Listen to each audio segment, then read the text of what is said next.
Uh, Good morning, everybody. From my side, it is both an honor and a privilege to be here today in the Academy. I would like to begin by expressing my sincere gratitude to the organizers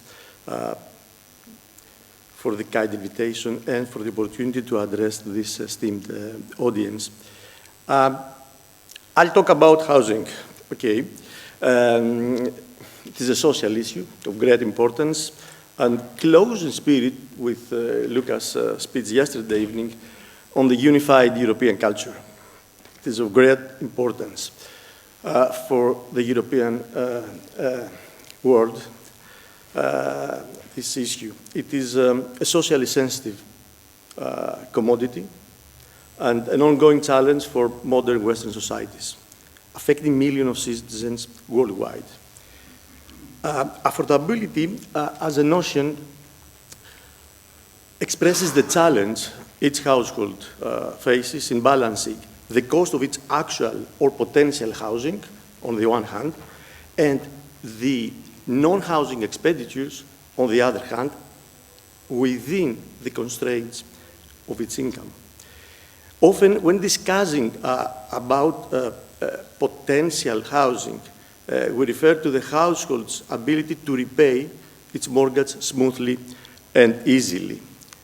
The lack of affordable housing internationally has reached alarming levels. It is estimated that approximately 1.6 billion people will face housing insecurity in the short term. A similar situation can be observed in Europe. 46% of Europeans are either concerned or very concerned about being able to find or maintain adequate housing within the next 1 to 2 years.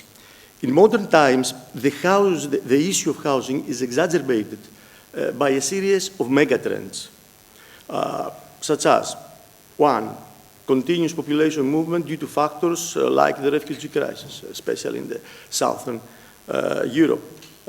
Ongoing population concentration in metropolitan centers, the expansion of short-term leases in the context of the well-known as home-sharing economy, and new working models, especially after COVID, remote working, as well as a series of economic and environmental crises. One way of diagnosing the problem is to look at the steep increase in house prices across the European Union over the last decade. As we can see in this graph, on average, house prices have risen by 53% across the European Union and 46% in the Eurozone. These are in nominal terms. Adjusted for inflation, house prices in Europe have risen by more than 20% since 2015, as pointed out recently by European Commission President, declaring also that affordability issue is actually a social crisis. Greece is no exception. It should be noted that residential properties constitute the dominant form of non-financial wealth for Greek households, after cash reserves, deposits, and financial assets such as bonds and shares have been deducted. Non-financial wealth accounts for nearly 70% of total household wealth in Greece, compared to an average of just 50% worldwide. This is because during the era of drachma, the currency before euro, the real estate market in Greece was traditionally considered as a means of preserving wealth in periods of high inflation. And there were periods of high inflation in the period of drachma, when the value of liquid assets was eroded. If this is the case, how can a country with such a wealth of real estate, such a big wealth in real estate, 70% of the total wealth, be experiencing a housing crisis? Why? One explanation relates to the age of the country's buildings.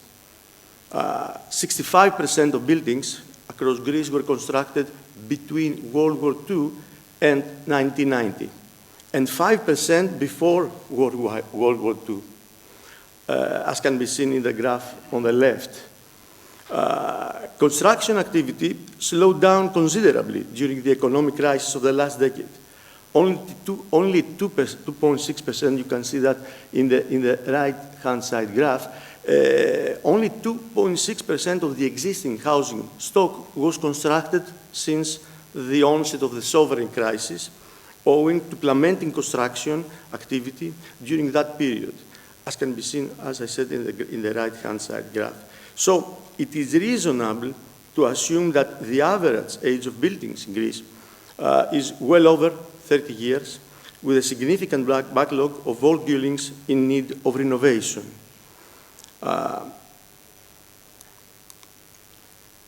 The main financing schemes that created this building stock were two. One, the land for flat exchange, which was a mutually beneficial transaction between small-scale property owners and small construction companies, and the other way was the construction of real estate financed through savings or family inheritances.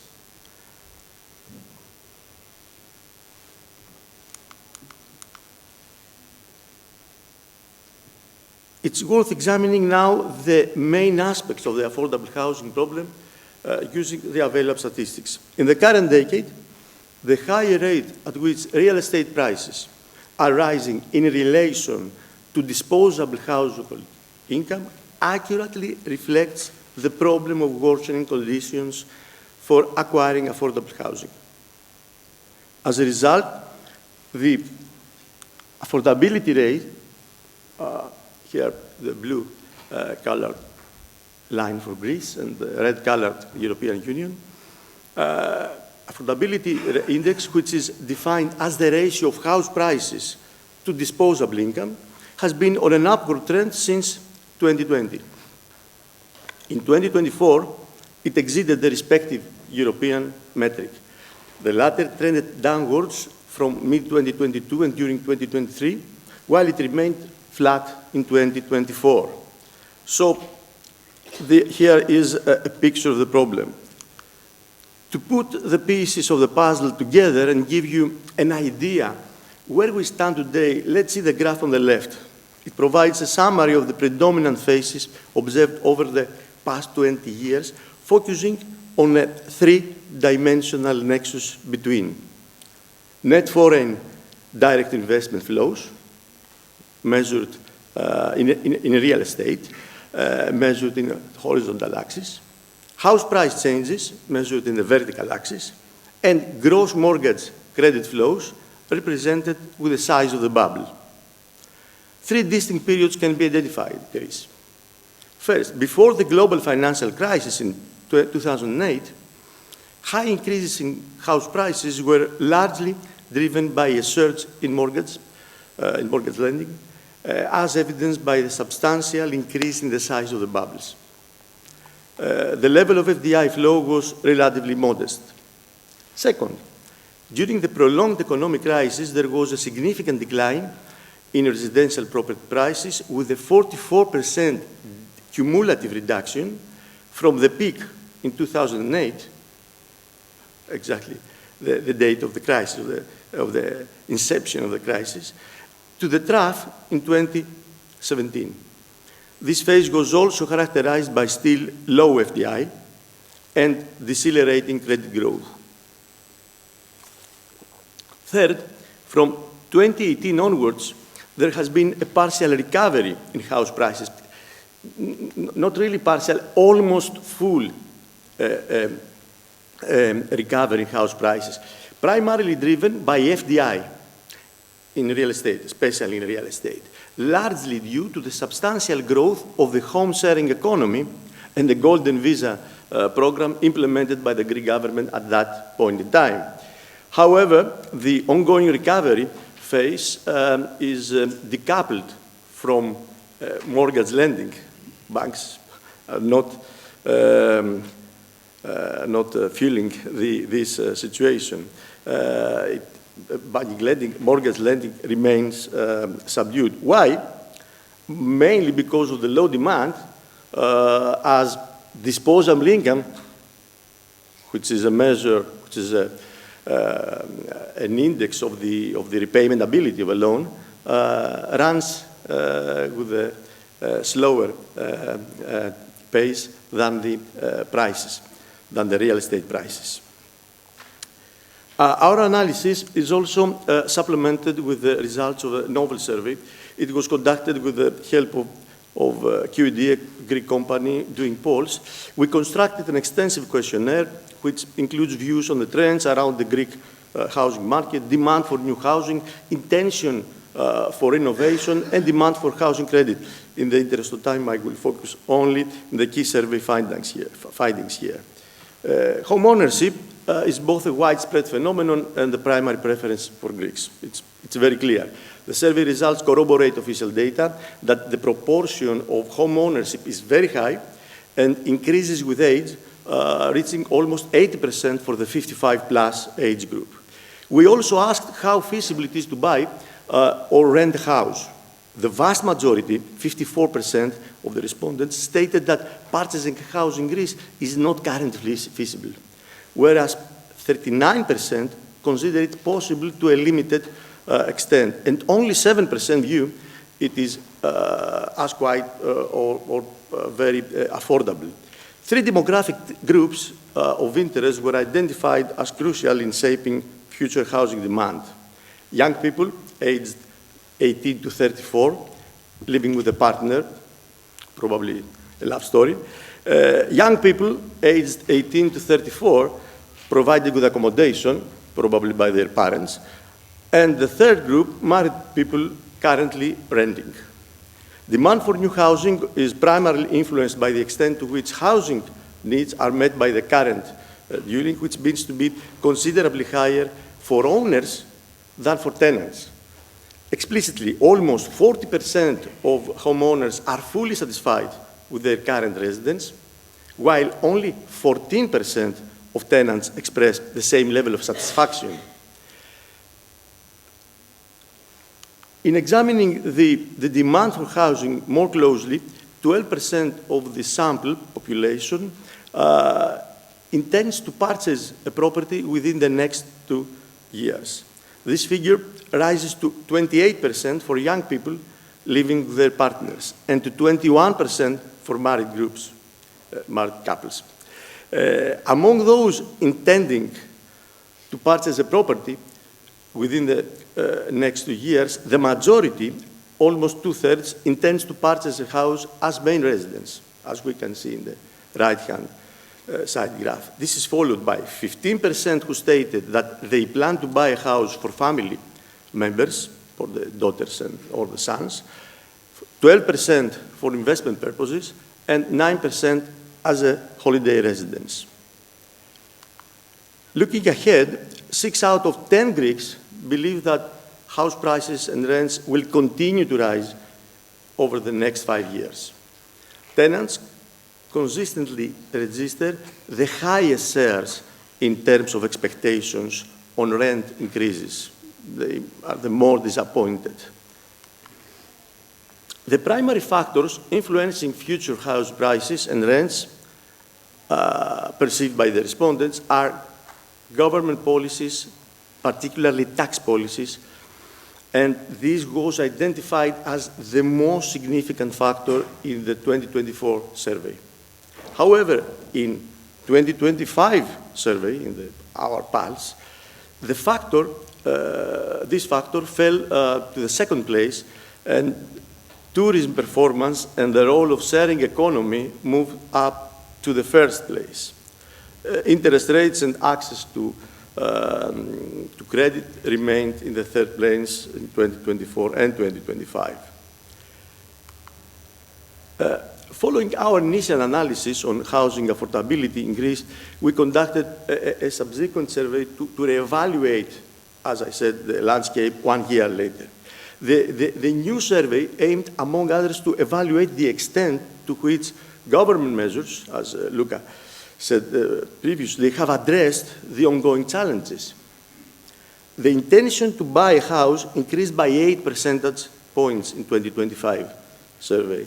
Especially for tenants, this percentage rose from 18% in 2024 to 31% in 2025. These increases can be related to the launch of My Spitimu 2, My Home 2 program in January 2025, a government initiative through which low interest or interest-free housing loans are provided to single persons or couples aged from 25 to 50 years old for the purchase of their main residence. So this policy was a policy boosting actually demand. So currently most government initiatives focus on supporting demand for home purchases and rentals. However, and this is very close in spirit with what Luca said, interventions to stimulate supply are also important. Some measures to this direction may contain the resolving of some regulatory uncertainties to boost construction activity. There are some of them in Greece. Second, a thorough review and registration of the disclaimers of inheritance due to former debts, a widespread phenomenon during the NPL crisis in Greece, during the Brexit fears and all of them that we have experienced in the last decade. Third, the further regulation of short-term rentals so that a reasonable number of properties return to the long-term rental market out of the home-sharing economy, probably. And last but not least, fresh and bold measures to encourage the rental of empty buildings where possible. Having said that, I jump to the next slide, opening a parenthesis. We were greatly preoccupied with the question of why there were so many vacant homes in Greece. We therefore included relevant questions in our opinion poll. So what did we discover? 1 in 4 of those surveyed said they had an unoccupied property. The main reason given was the high cost of renovating this property, followed by the fact that it is also shared with other owners. Closing this parenthesis and moving back to the second category of measures, referring now to banking sector initiatives. Yes, there is a need for development of specialized housing loan products directed to young people, those starting a family, the design of more flexible housing loan products and amortization schedules. And finally, there is a need for financial incentive for renovating available vacant houses and upgrading the energy efficiency of all buildings, improving that way the quality of life of people while keeping heating and housing costs down during the energy crisis. Finally, the public-private sector partnership for the construction of affordable or social housing is also of paramount importance. In such fiscal cost-free schemes, the state, and the Greek government has the intention to do that, the state can provide land or vacant buildings that they have to cover their ownership. While the banks, on the other hand, may offer low-interest loans to real estate developers.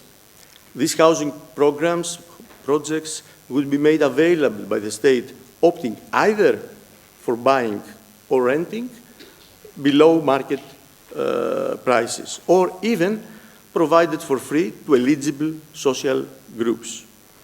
These schemes may be complemented with subsidies from European funds in the effort to further enhance the equity component of the investment projects. This is what I had in mind to present, and I'm now at your disposal should you need any clarification, or probably after the meeting if I'm late. Thank you very much, Panos. I think we should send